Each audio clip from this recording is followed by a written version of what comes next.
Welcome back. I'm Robin Vincent. You can't trust everything you see and hear nowadays, especially text messages and emails. Last year in Michigan, seniors reported scam and fraud losses of $92 million. That breaks down to around $29,000 per person. The leading categories of fraud and scams are investments, personal data breaches, identity theft, romance, and tech support. Now, this tracks with the national trend. Last year in the U.S., cybercrime losses were over $16 billion. Lately, you may have seen the billboard warnings about these kinds of scams, or maybe you're one of thousands who've received a suspicious text about unpaid traffic tickets. I mean, many of us have them, but you're not going to be asked to pay for it over text. One of the most common scams last year, toll road scams. The FBI calls it smishing, which combines the abbreviation for text messages, SMS, with phishing, the word for cyber scams. So what's behind the text message toll road scams? How big of a problem is it? And how can you protect yourself? We'll answer those questions and more today with the help of Lexi Lutz. She's the Senior Corporate Counsel for Privacy and Cybersecurity at Nordstrom. She's also the founder of Opt Inspire. That's a nonprofit working to keep seniors cyber secure, and it helps them use digital technology safely to connect with loved ones. Lexi, welcome to the Metro. Hi, thanks so much for having me on today. And we also want to hear from you, our listeners today. Have you or someone you know been a victim of online or texting scams? Tell us about it. The number is 313-577-1019. Okay, Lexi, texting scams, they are on the rise here in Michigan, and it's gotten to the point where the Secretary of State website has a scam alert at the very top of its homepage, and we have billboards with warnings that are lining our freeways. I just mentioned the toll road or traffic ticket scams. How do these texting scams work? Yes, so a lot of times the question that I get is, I understand these scams exist, but how are these people even getting my information, right? How are these bad actors getting a hold of my phone number? I don't, give out my phone number to marketing anymore or anything like that. And the issue is the U.S. is far behind with respect to privacy laws. And so, we've all been putting our information online since the 90s.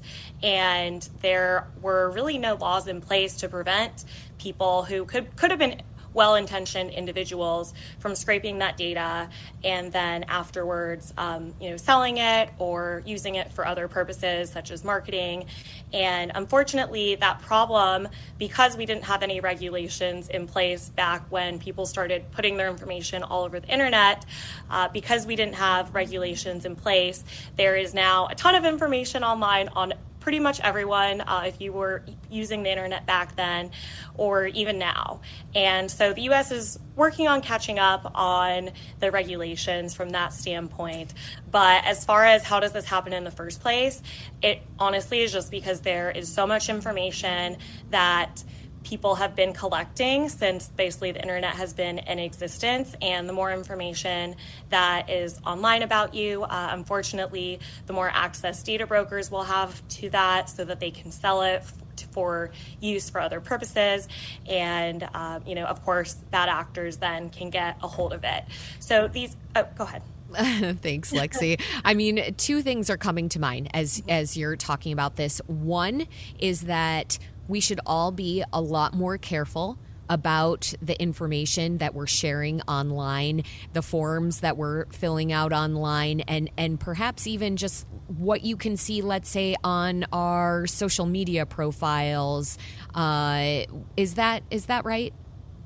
Yes, absolutely. And that is one thing for OptInspire. One of the first things that we talk about is social media. The first question we ask is, does anyone here use social media?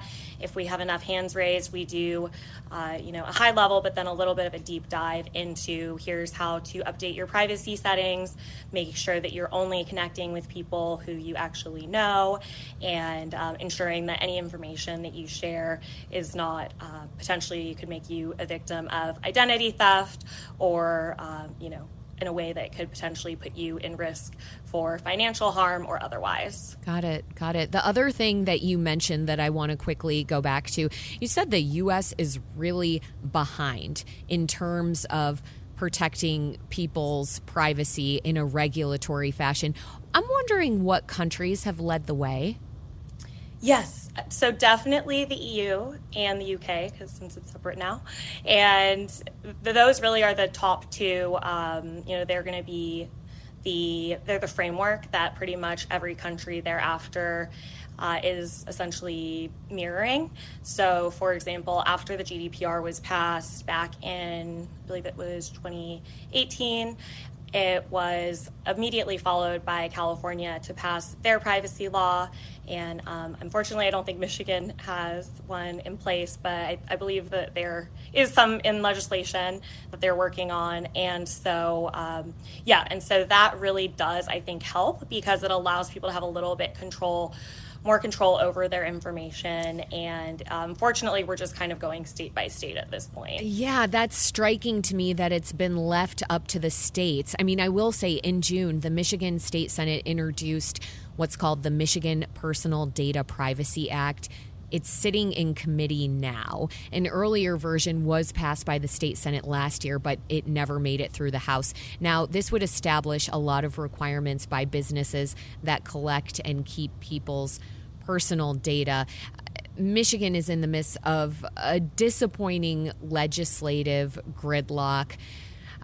Is personal data privacy an issue that you've noticed is bipartisan? Do both Democrats and Republicans agree on it? Yes, from what I've seen, and I follow the legislation pretty closely just based on my day job. So, yes, I do think it is a bipartisan issue. I do think there are certain provisions that certain parties get tied up on. So, for example, the private right of action, that's going to be something that usually Democrats are going to be pushing for, but Republicans are going to put their foot down and say this is unreasonable. So unfortunately, although the concept generally is a bipartisan issue, the way that we go about it and the different language that is placed into the legislation can get tricky, and I think is probably the reason for the gridlocks and the bottlenecks on those. Let's get back to the pesky scams themselves, if we could, Lexi. I'm wondering if you can describe a common texting scam for us. What is something that you're seeing a lot these days? Yes, so you brought up the polls one. I think that one really has been throughout the country. That's one that road tolls. Yes, the road tolls, the Easy Pass, at least that was in North Carolina when I lived there. That was what it was called. And so, yeah, that one really has been just really surging. And I know sorry if I may jump in here. I want to go through the lifespan of one of these scams if we could. So I pick up my phone and I see this text message that I owe money for road tolls. And actually, I do get these texts a lot. And when I was living in Colorado, I had something similar to what you described in North Carolina. And so let's say I get tricked. I read this text message and I say, okay, yes, I need to pay this outstanding toll. What happens then? What's the end goal of these scams? Yes, so I think one of the things that makes these scams so believable is that they are only asking for $5 or $13 or $27, which could be a believable number for how much you would owe for a toll, depending on how much you drive on a toll road. And so people might say, oh, this is nice. How convenient. I can just pay it by phone. I don't have to open mail and go on a website and enter my credit card number. I can just, use Apple Pay or what have you. So I think that is one thing that makes it so convincing and easy to fall for, especially if you're someone who drives on the toll roads frequently. And so you get the text message. Nowadays, it used to be where you would notice that they had typos. Nowadays, they're getting a little smarter because they are able to use AI to help them draft. Although it's not perfect, they still are able to prevent a lot of typos and grammatical errors that in the past they may not have been able to avoid, because a lot of times these are coming from people in different countries where English is not their first language. So the text will come through, you would click on it, it pops up with a highly believable link that is, pay now. It is a website that looks exactly like the E-ZPass or whatever your state, toll payment system is, and it looks believable. It has, when you click onto the link, it provides an extremely convenient way to provide the payment. And so you go ahead, click it, and then once you pay it, you never hear from them again. And it's likely that they will come back to you and target you again. Unfortunately, even though you realize it is a scam afterwards, although you might not realize it immediately, you might just realize after maybe hearing this or hearing other people talk about it. And there's not really a lot you can do. I mean, you can report it to your local police, but unfortunately that's going to be not their top priority. Right. There is, an IC3, which is the Internet Crime Reporting Center. So you can go to IC3.org and report it, or IC3.gov, excuse me. And FTC as well. You can go to ftc.com/scams and report it there. But unfortunately, this is just, they're not going to be top of the list for the police. And that's especially sad for seniors because they do not have a lot of means to recoup this money, even if it is only, toll money, $15, $20, that is still in their budget for what they plan on utilizing for the rest of their life. So that could be, significant amount of money depending on who you're talking to and their ability to potentially recoup that. And I want to re-emphasize entities like Secretary of State would never ask someone to send money or personal information via text message. So that's probably something important for folks to keep in mind if they're trying to decipher if one of these messages is authentic. It's definitely not. We're going to take a short break, and when we return, we'll focus more on how seniors are affected by cyber scams. My guest is Lexi Lutz. She's the founder of Opt Inspire. That's a nonprofit working to keep seniors cyber secure and help them use digital technology safely to connect with loved ones. And we also want to hear from you today. Have you or someone you know been a victim of online or texting scams? We want to hear about it. The number is 313-577-1019. Stay with us.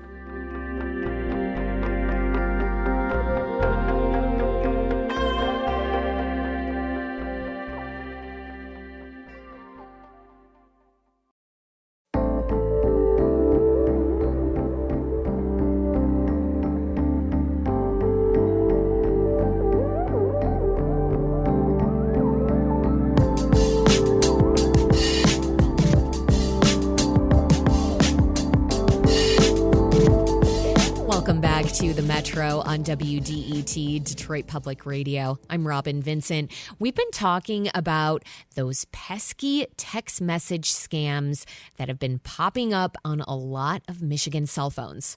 My guest is Lexi Lutz. She's Senior Corporate Counsel for Privacy at Nordstrom and joins us today in her capacity as the founder of Opt Inspire.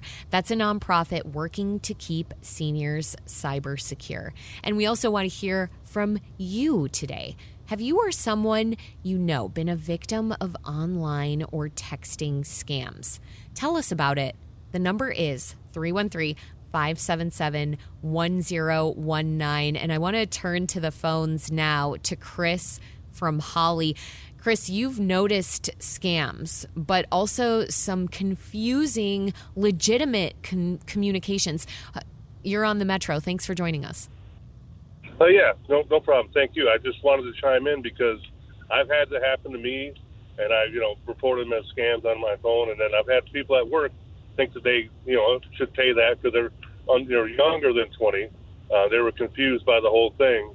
So maybe it might not just be seniors also, but I could see that happening. But what had happened to me was also a legitimate one that came through, and it actually had a photo of my daughter's car was registered under our name because we paid her insurance at the time, and she was at a concert in Detroit, and they timestamp with her license plate and the kind of car and all that stuff. So it wasn't like just a text or an email.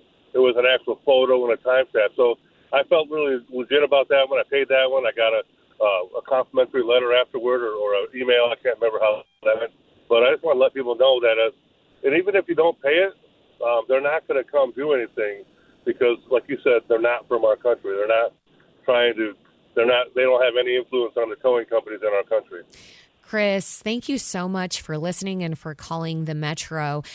Lexi, I'm wondering, what are the telltale signs of a legitimate fine or fee notice? Yes, so a legitimate notice generally is going to come through the mail, usually first-class mail, or if you're really behind, potentially certified mail. And to Chris's point, I have heard of actual kind of text messages coming through. That would have been a situation though where you probably would have had to opt into that service. Mm-hmm. So I think that just keep an eye out for when you are registering for tolls or any type of government service. Typically you would have to opt into the text message, so just make sure that you are aware that you're doing that. And even if you didn't remember opting into it and it did look legitimate, like with the pictures and the license plate numbers and your daughter's name, I think there's still a high probability that is a really good scammer, right? And it's not that hard anymore to find this information and to falsify it. And especially now with AI depicted deception, unfortunately, it's unfortunately cheap and easy now to do that. And so I think it's okay just to pause and verify, the number that it's coming from. Look that number up, find out if it is legitimate. Unfortunately, people can spoof numbers as well. So I think the best thing to do would be, even if it does look legitimate, to ensure that you reach out to the actual official source of who it claims to be coming to if you get something in a text message form. So it's all about doing your due diligence here, but we know that that might not come natural to some folks. And I'm thinking specifically about seniors who are the most vulnerable to cyber scams. Some of us who've grown up more in the internet age, we've grown up with this healthy skepticism about all of this, but I don't think that maybe feels as inherent for seniors. And I want to talk about one of the most common kinds of scams that seniors are facing, and that's romance scams. Last year in Michigan, almost $8 million of losses were associated with romance and confidence scams. But the money is only one part of the pain. Could you talk about how romance scams work? I mean, what does that even mean, and how they affect their victims? Yes, so romance scams, unfortunately, seniors are more prone to these because generally they are going to be living alone if their loved ones have passed away, or their partner, or if even if they're in like a senior living community, it's possible that they are kind of kept up in their room a lot of the time, or maybe their family doesn't live in the same area that they do, and so they just don't have a lot of human interaction, and so they can turn to online, and they'll get, usually how it works is they'll get a random friend request on Facebook, or potentially a random text message if someone is able to locate their phone number and identify who they are.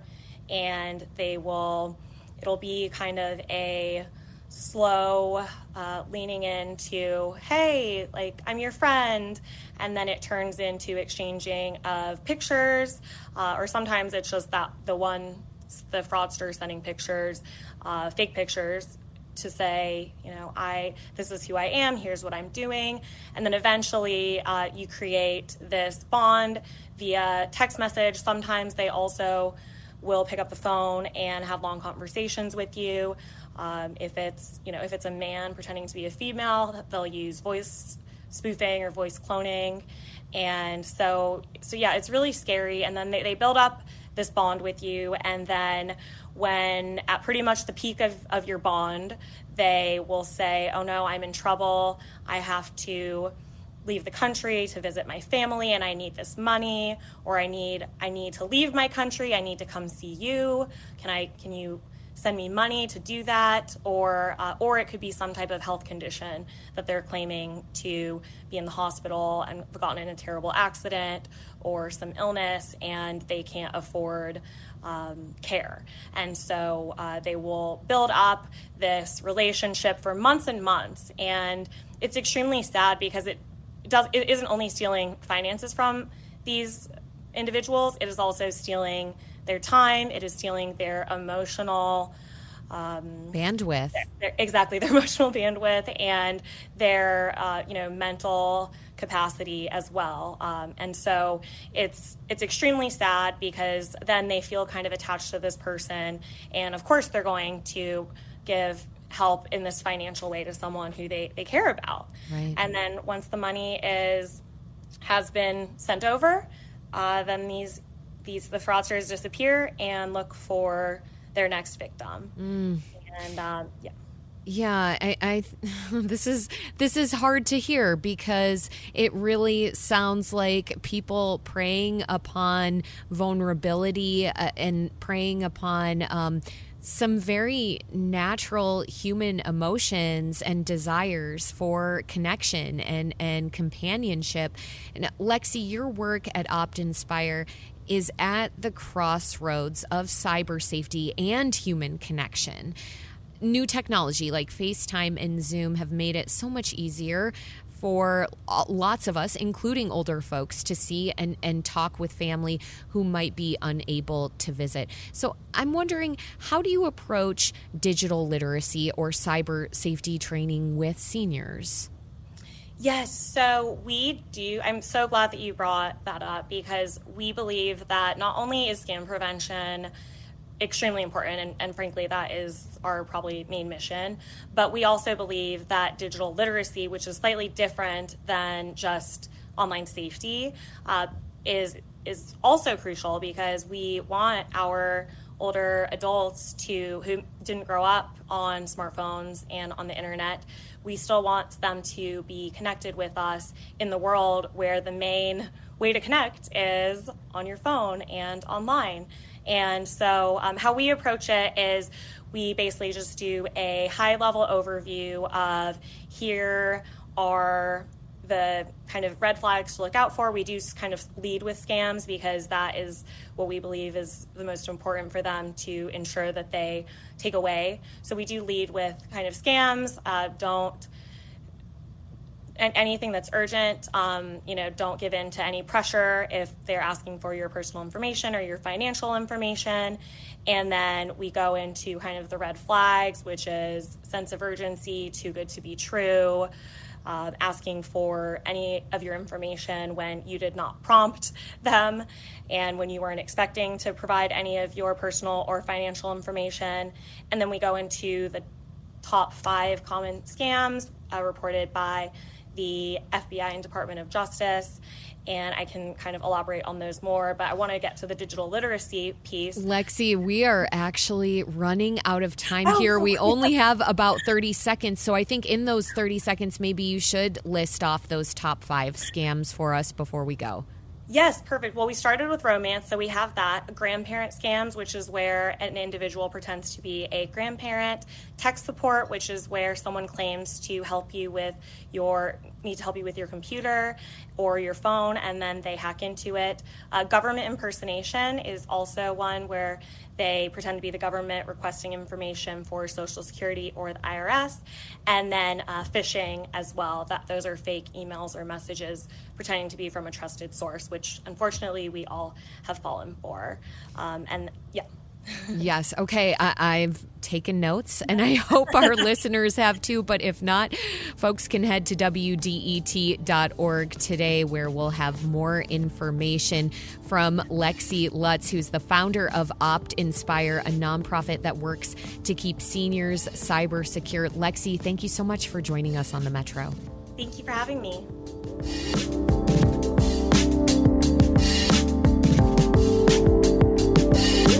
Coming up on the Metro, a group of women architects is teaming up to create more equitable housing in Detroit.